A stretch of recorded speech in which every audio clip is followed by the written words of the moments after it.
Agora está batendo até um pouco de... Antes de chegar até aqui, eu já achava que eu não ia chegar, porque eu estava muito cansada, né? Um dia muito importante para mim. Eu não posso dizer para vocês ainda, porque é algo assim que, com certeza, vai ser algo muito edificante para a glória de Deus, né? Porque foi algo assim que é uma prova muito grande que nós passamos e que hoje Deus nos deu a oportunidade de nos sentarmos, nos reunirmos e atender aquela dificuldade. De madrugada nós oramos, irmãos. De madrugada nós oramos ao Senhor, acordamos aqui, pega aqui o primeiro, acordamos e pedimos ao Senhor uma resposta para que o Senhor fizesse algo e mexesse com aquela situação, que aquela situação era protelada já há muito tempo. E pedimos ao Senhor, Senhor, haja no Senhor sobre essa causa, haja sobre essa causa, porque é algo que realmente nos fez sofrer. E eu falei, Senhor, mexe com os corações. E o Senhor me falou algo assim, de uma forma que eu até me silenciei. Eu falei assim, Senhor, eu falei assim, meu Deus, uma filha está uma prova de mim. E quando chegou ali, irmãos, que nós, amém, entendeu? Meu homem. Mas não é agora. Irmãos, então, quando nós chegamos ali, irmãos, que nós sentamos e ficamos tensos, queremos um sacrifício em favor daquela causa, e o Senhor, aquilo que o Senhor tinha dito, aquilo que o Senhor tinha dito, irmão, o Senhor realmente foi aquele valor direitinho, que foi realmente para que a gente fizesse aquilo. Então, irmãos, eu louvo o Senhor. Não é ainda a vitória final.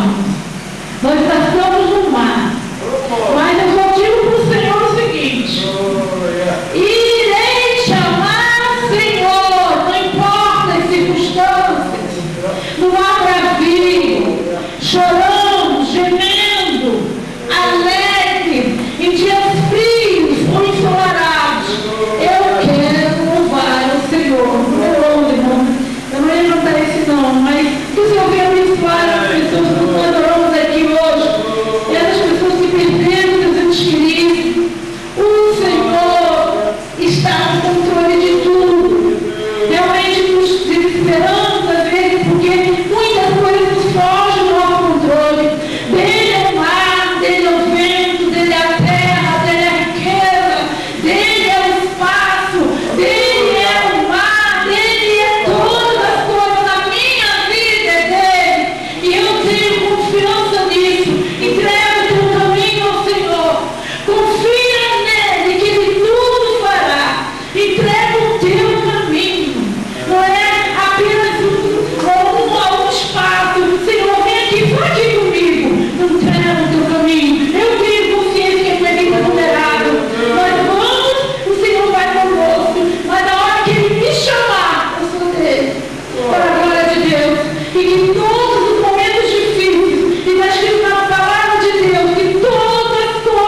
46 anos, que fui gerada com 7 anos,